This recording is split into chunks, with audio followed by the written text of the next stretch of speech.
Hello, my name is Prime, and welcome back to this episode of ATS Showcases, and today I'll be doing my first look at the Kenworth W900 tuning pack that has been released for American Truck Simulator. This thing brings a bunch of configuration options, over 500 new options, interior and exterior, for the Kenworth W900, and it's probably the greatest tuning pack SES Software has ever created. And given that this is American Truck Simulator's very first tuning pack, it's a great one indeed. Look at all these exterior options, so many dots. There's just so many customization options from the bumper to the rear of the truck, everything you can think of, and I'll go over those in just a second. But let's go ahead and start actually in the interior trim of the truck, because there are multiple new trims that you can add. So I'll spin around here because we can go up and there's blue, there's different padding and various things that you can add through there, different diamond textures as well. And if you want to know, if you happen to pick up the DLC, anything that says DLC W900 tuning pack is part of the tuning pack, quite obviously. And in the paint jobs, there's actually a few different paint jobs that have come with the tuning pack as well. And my personal favorite is the leading edge, which coincidentally we're using in today's video. And now on to the accessories. I'm not going to lie, I can only show so many here because there are quite literally over 500 new options for the Kenworth W900. So I'm just going to kind of do my best to summarize bumper to bumper here. So starting off with the front bumper, there are a bunch of options, and that's something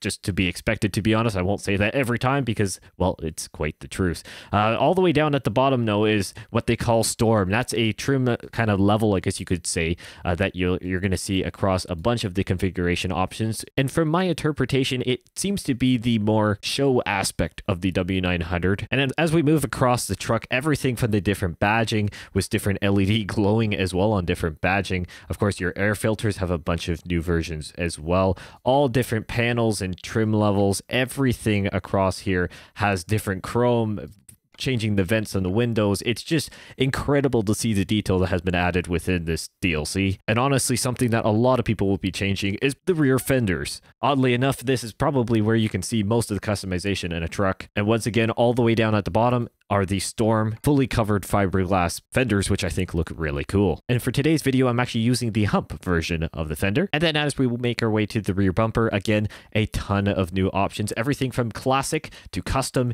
you've pretty much got it. And again, at the very bottom, the more exclusive trim of Storm. You've got the cool classic or retro chrome bumper, which I think looks really cool. Of course, you've got all the different mud flaps as well, and the headache racks. The rear of the truck, you can change the different LED configuration as well. And moving to the interior, there are a few things, primarily the different dash options in the different backings. On the floor mats, there are a few new floor mats as well. And there are a bunch of other seats as well that have been added to help finish the interior of the truck. Overall, it is a fantastic tuning pack, and I highly recommend it. And I do feel it is worth the $5 price tag. So for today's delivery, we are here in Guymon, Oklahoma, and we're going to head over to Enid. Yes, we've been to Enid before, but we're going to come from the west side today. It goes through Woodward, and these roads are the kind of roads I want to be driving on today. The more county roads, the non-highway ones, I think it's going to be really quite nice, and we're going to just enjoy the delivery today in this W900. We are hauling some yard trucks today, kind of coincidentally color match with the truck. May or may not have planned that, and we're using an ownable drop deck trailer as well. This is the Load King version. Let's go ahead and get this W900 started up and get on the road.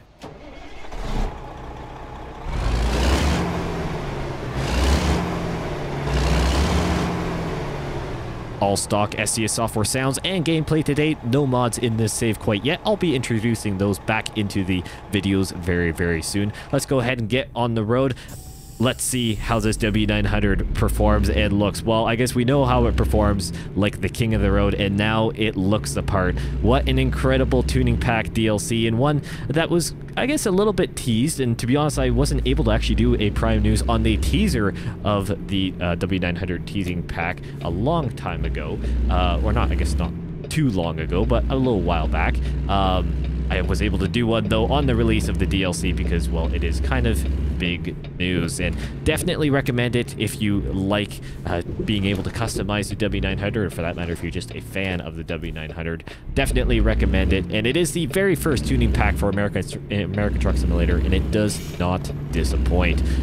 As I've said multiple times, it's just fantastic. So many options, and as you can tell in this truck, which I've configured along here, I've gone with the 100th anniversary skin on the inside with the paintable dash on the background there around the gauges. I went for that just to tie in the black and red theme along with the white that I was going for on the exterior of the truck, and I think it looks quite nice. I don't know, this is kind of my taste though of a truck. Lots of chrome. You've got the white and the black with the red accent around, and of course we've got the hump fenders and the custom bumper as well, the Storm. Overall, it is just basically an absolute unit. That is the best way to say it, and it looks really good in my opinion. And I guess that's the thing about these tuning packs, it's all about personal opinion. I try and diversify a bit within these deals, within these showcases, you know, and what kind of trucks I'm going to drive and how they look and stuff like that. But ultimately, I have a taste as well, and as much as I try to, you know, maybe put that besides myself in a few ways, just, you know, keep it a little bit more diverse for the sake of the channel, ultimately my influence is probably, well, it just ultimately will show out my preferences without the configuration, because I kind of, you know, have that eye for what I kind of like. And I got to try and squeeze over there. Sorry, Volvo, didn't mean to cut you off there, but we've got to be turning left up here. I didn't realize that right away, so we're gonna go ahead and move up here. But yeah, decided to come over here to Guyman, and coincidentally we're heading back to Enid, but we are actually on Cruising Oklahoma because, well, the Oklahoma DLC has officially released. Hopefully everyone is enjoying Oklahoma if you've picked it up. I've seen lots of interaction around the channel here about people really excited for Oklahoma and picking up and really enjoying the DLC, which is great to hear. It is a fantastic DLC once again, and it's great to have it in full release and being a part of the Cruising Oklahoma event, which this delivery technically is counting towards, so that is great indeed. Obviously the couple deliveries I've done in the past have not counted towards it because it was in early access, which I was really grateful to be able to be a part of that, but yeah, when it comes to the Oklahoma DLC now, we are running the Cruising Oklahoma event, and Holland Semi trucks, I think that's a pretty good way to do it. One of the new cargoes that have kind of come alongside Oklahoma to American Truck Simulator, so I think it's kind of a great delivery. What a long light rotation, my word. I don't think I've missed it, have I? Oh, there we go. Finally. It's about time, isn't it? But I decided to go with the straight stack configuration today on this W900. I mean, I figured, why not? And to be honest, I think all this does is open up the door for the various, well, sound monitors to do so much more with the engine sounds. And to be honest, there's so many great engine sounds for the W900 already. So all this tuning pack does is really make the truck more of a complete package, shall we say. The customization, besides the modded trucks, which were great as well, they, you know, the customization to base game, if you just added in the engine sounds, you still had limiting factors there. Well, quite literally, the amount of options. Now, you've got a lot of options. Over 500 new options, as I said before. A bunch of new options. And I mean, the truck just, you can customize anything you want. So I'm actually very intrigued now to see what everyone does for their different configurations. So obviously, be sure to, if you're part of the Discord server, post your pictures of your Kenworth W900 in there. And then, of course, you can tag me on Twitter as well if you want to do that, or whatever Twitter is called now. I have no idea. But even still, you can tag me on those platforms, and be sure to share your Kenworth W900 configuration with the rest of the community. I think that'd be really quite neat. Obviously, I'll be doing a bunch of different configurations here with the W900, more on the custom side, some more on the more stock Kenworth W900 configurations that you can do, but yeah, it's still using the Tuning Pack DLC. But the Tuning Pack DLC is very unique because it is this a red light or is this just a amber light? Amber light. Okay, couldn't quite tell. I've made that mistake before, absolutely flying through an intersection that was actually a red light. So I always figure I should probably slow down and check if I can't quite make it out in the distance. But no, it is a fantastic Tuning Pack DLC, and I'm really intrigued to see what everyone does. And as I was getting to, I will be doing a bunch of different configurations with it, because the Tuning Pack was influenced based off of the third-party and also stock Kenworth configurations that you can do from the factory. So there's a lot of options there. Some that obviously Kenworth will do, and then the other ones more, as far as I know, like the Storm kind of trims. Those are all influenced from third-party, more show truck configurations, which I think are pretty neat as well. Now, this is powered today by a massive 600 horsepower Cummins engine. So obviously it's just the stock engine sounds for American Truck Simulator, as I've said. But I will be doing more mod stuff once again, now that we're out of beta, we're out of well, for Pulse 1.48, and of course Oklahoma, doing the first looks there. So we'll be starting to introduce some mods back in, but I figured let's do a first look with just the W900 for all its glory, without any mods still. That way, especially with the tuning pack, everyone can kind of see what the truck is like if you don't use any mods and you just run SCS software content, which this is coming a long way now. American Truck Simulator has definitely evolved, and the fact that we have a tuning pack DLC now kind of also puts some competitions on the modders in terms of pricing for American Truck Simulator mod trucks as well, because as the tuning packs continue to come, there are a lot of customization options that for, you know, $5 can be added to the base game, and you've got a lot of movement there and freedom. But some of the mod trucks are $20+ and you're just getting one truck, and there's no guarantee that is going to be continued, support is going to be continued down in the future, because that's based on the modder keeping those up to date. For the stock SCS software things, they are always going to be updated with each update of the game, and potentially added to in the future as well.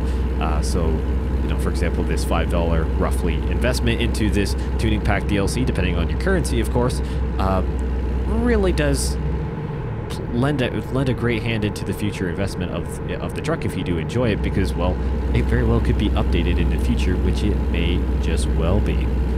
But in terms of other things coming for American Truck Simulator, well, we have Kansas now on the horizon, and now we can, of course, we've talked a lot about Oklahoma, and it's an amazing DLC, and now we're enjoying it and stuff like that, and traveling across the countryside here today.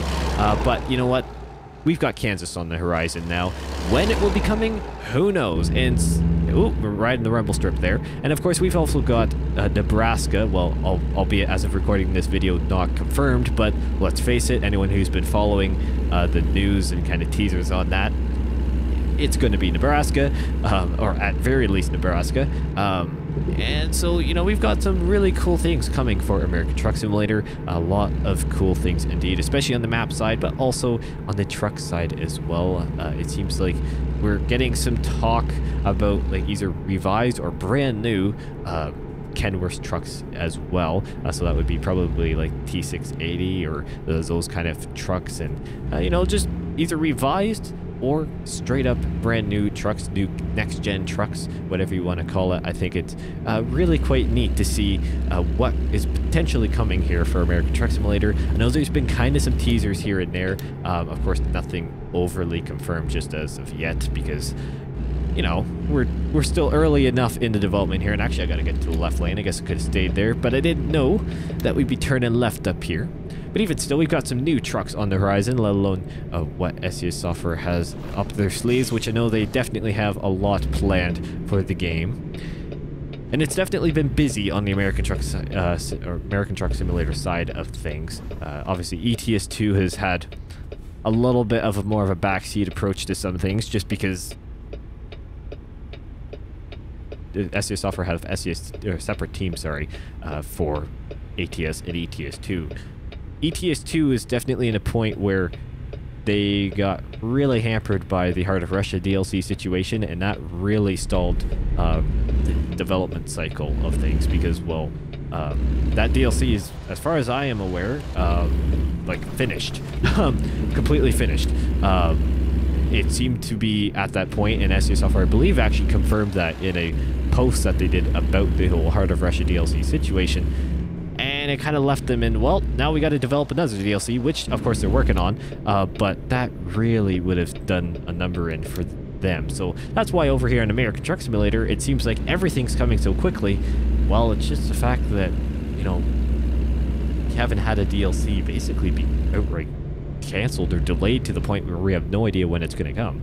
And so that's both a benefit, I guess, in a way for ATS fans, but for those who like most games, kind of like myself, you know, it kind of becomes more of a more of a balancing act, to be honest, and especially for a person like me where I'm a content creator, but I also, you know, this isn't my full-time job. Trying to balance the time that I have to be able to do both games can sometimes be difficult when there's a lot of content coming for one side of the company games that I generally do kind of cover of more of like the bread and butter ones of the channel. Obviously, I like to do some other simulation content as well, but once again, when I'm kind of, I don't want to say flooded, but like definitely busy doing the various ATS content, which I really enjoy doing, don't get me wrong, kind of makes it difficult to kind of fit in some of the other games that I enjoy doing as well into the schedule, but this is hopefully all changing. As of right now, sitting in a point where we should be able to get more content, more diverse content, I should say, coming, and hopefully even more content coming more smoothly and more regularly, I should say.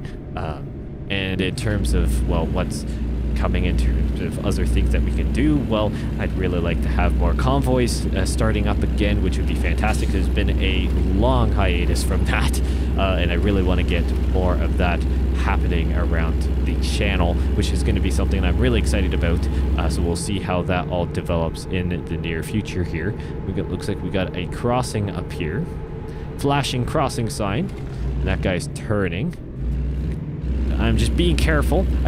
As far as I know, I do not have any of the assists on, I should say, in the trucks. And the emergency braking and cruise control, don't believe I have enabled because, well, the emergency braking is questionable in terms of, you know, how reliable it is. And I know some people say, well, it's actually quite realistic because there's acts up all the time. I personally own a car that has emergency braking and so on, and dynamic cruise. Never experienced the, you know, issues of it catching a wrong car, you know, oncoming or going around the corner and it acts up. It never does that. I haven't had an issue with it before. Even with the dynamic cruise, never have had an issue with that, and I use it quite regularly. So I'm not quite sure if it's just more brand dependent, maybe, and just depending on where you are in the world and manufacturing. Not quite sure how that one goes, but definitely for my vehicle, not an issue at all. But even still, I don't know, especially for something like the W900. I don't know if even the new W900s have some of those extra driver assist features or not. Oh, there's a viewpoint to our left there. Maybe we'll have to do a stop there at some point. We'll do a viewpoint, maybe cruise at some video at some point here. But yeah, it's one of those things that I don't even know if the W900 has it, the new ones.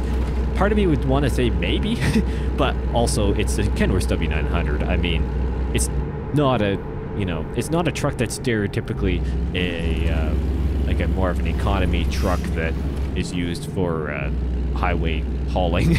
It's generally more of a like an owner-operator situation where they want a beefy truck to be able to do a lot of things, or it's just for style purposes or whatever it may be.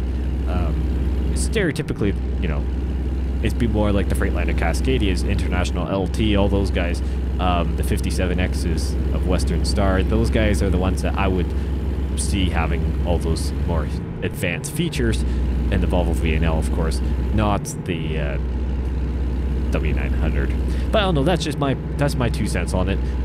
Correct me if I'm wrong down in the comments, of course. I'm always happy to learn about what the different options are, because I've well, unfortunately never been able to go through a truck configuration process in real life, only here in American Truck Simulator. So obviously I'm always open to learning about what some of the actual things can be done with these trucks into different models, what they do have. I've just never heard of the W900 having those advanced features. Let's just put it at that. Well, it looks like we're getting closer to Enid here, based on the roads and, well, just kind of location we are at. It's kind of nice to be going along the northern edge here of Oklahoma. It's a very nice area indeed, and I must say, a lot of people were saying that, you know, I'd probably really like the northern and also the eastern edge of Oklahoma, and you really are correct. When I went down to Enid, very lovely area, of course, when I went Enid first time, very nice area. When I went down to Idabel, there we go. Again, very nice area indeed on the eastern edge. I don't know, I just like the more, I don't want to say small town feel, but definitely with all these details that are around, it's just the DLC just looks incredible, and those kind of areas are the ones that I really like to visit.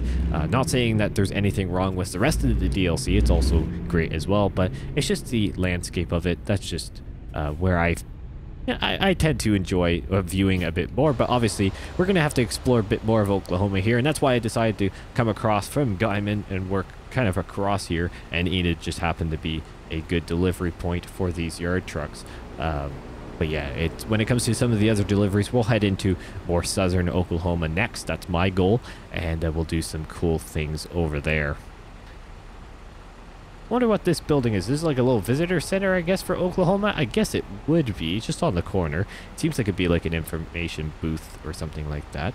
But you can tell on the back of this Kenworth W900, I've got the nice Kenworth W900 logo, and of course I've got some LEDs in kind of like a 4 location. I think it's like the classic W900 configuration. I can't remember quite what it's called, because to be honest, there's a lot of different names for these options, but I've got lights running all the way down the side of the truck, and it just looks really, really good in my opinion. I don't know, there's something about white, black, and red that just works. And I actually didn't configure this paint job at all, because this paint job, you can choose the different colors and the different tones that went with it. I just left it as the stock option because I thought it looked really good, and then as I started adding the different parts in, oh, that guy's cutting the curb much.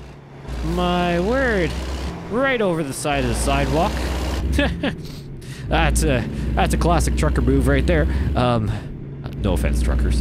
I'm not one, albeit I am a sim one, but not a real one. I understand that sometimes you got to do what you got to do, but even still, I thought the paint job looked really good, and so I was like, I'm not going to bother touching this. It kind of goes along the lines of what I like, but obviously we'll be doing some different ones as well, and maybe just some plain looking ones, but with some other cool parts on it. I'm inside the building, I think, right now. I sure am. Let's just go outside here. Look at this truck. I've got the different headlights on it too, everything from the indicators as well, full indicator movements, which just look really, really quite neat. And the headlight configuration, I just think looks really, really sharp. And of course on the inside, I mean, it's a W900, what you have to come to what you expect, but the different configuration options are quite neat as well. Now, something I will say, and I forgot to mention it actually in the little overview that I did just kind of quick, obviously I couldn't cover all the options. That's quite evident there. There's just way too many, and there's honestly, it's to the point where I spent about 25 minutes configuring this truck, just trying to go through all the different options to figure out what kind of works and kind of explore it a little bit. And honestly, that's something you just have to do. But to do a dedicated video or section of all the different options in this truck would quite literally take over an hour or more, I feel, to actually do any of the parts justice, to kind of look through and do all the different configurations and stuff like that. It would take a long time, and personally, I'd rather just kind of quickly whip on each one instead of going through every single dot and trying to figure out which ones I've done, which one I haven't, and then talk about each one. I don't think that's maybe my video idea that I will do, but if anyone wants to do that in the content creation world, I'd recommend them doing that, because you probably you may do well on that video. I don't know, but I don't know. I don't think I personally could go through doing that. I'd rather just look at it myself. That's just my 2 cents there, but of course I'm happy to show off the different options kind of in a nutshell, and that's probably the best way to do it with a tuning pack that has this many options. Some of the smaller ones that have been done on the ETS2 side in the past, well, I say smaller ones, but you know, in comparison to this, you know, definitely more doable to go through pretty much all the options inside a video like this. But oh, don't go, no there, Cascadia, gee whiz. AI, gotta love them. So realistic in that sense, and it's amazingly frustrating. Anyways, oh, stop, don't want to scratch the bumper. Oh, I have plenty of room. W900 problem. Makes it look like you're so much closer than you actually are. I mean, I've had that issue with the car before, And looks like they're going to treat me to an absolute beauty of a reverse, which is a blindside, which is just fantastic. And I got to try and do this while in a W900. That's a long chassis. And I've already messed that one up. Oh, this is just fantastic. What a lovely end to this delivery. Oh, gee whiz. Okay, let's just see what we're working with here. Okay, I think I can make it work from here. I know I just cheated there, but get over it. It's gonna be the way it is. It's one thing being in American Truck Simulator is that, you know, perspective is only a certain, you can do only a certain amount, and especially for the sake of a video. Oh, this isn't ending well. I've gone from different trucks with different turning radiuses to this. You know, it's very difficult to get used to one truck in this game when I'm constantly doing different showcases, and I'm trying my best not to. Oh, I'm gonna hit that trailer. That's not good. Okay, let's try and come back this way. I gotta love these blindside reverses. They're just absolutely fantastic. I don't think I'm gonna actually get anywhere by doing this. I should have gone forward more. Oh, just barely gonna miss it. Oh my, it's so stinking close. We're parallel with that trailer. Okay, we're gonna come to the correct side here. Rotate around without hitting the front of the truck. Oh yeah, I can. Beautiful. We're actually gonna come this way, and I'm going to try it non-blindside because that would be the smart thing to do. So let's go ahead and try and get in there. I'm gonna start following it a little bit earlier. Maybe not. No, we're just sending it right back in the same spot. All right, let's, I don't know, 6 times the charm? Is that the way we're gonna go? We're gonna move over a bit so then I actually have more space. No, we don't need to open the gate there, lad. Not needed at all. So let's go ahead and try and get this cutting in a bit more aggressively. And now I can kind of follow it here. Yep, I think we'll be good there. Oh, maybe not. Let it rotate. Okay. I think we're fine. A lot better now. We're gonna get close to the front wall again. Haven't hit anything because I didn't feel it in my wheel, which is good.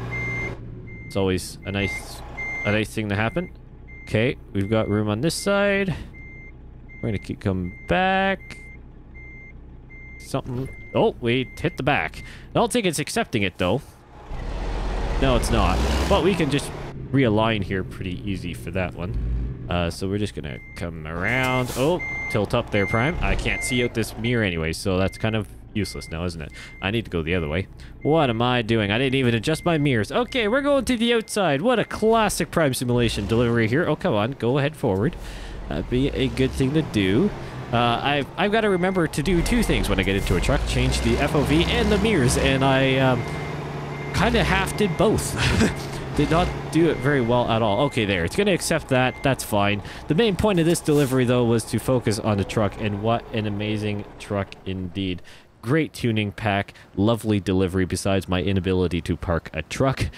Thank you guys so much for watching. I've got a bunch of stuff, of course, planned for Oklahoma, and obviously the tuning pack has kind of been surprised in my face in many ways, and so obviously it opens the door for different combinations, and I'm very excited for what will come now with the different tuning packs, because I could assume that there'll be more on the horizon, given that the W900 is just opening the door for American Truck Simulator. Thank you guys so much for watching, and I will see you in the next one.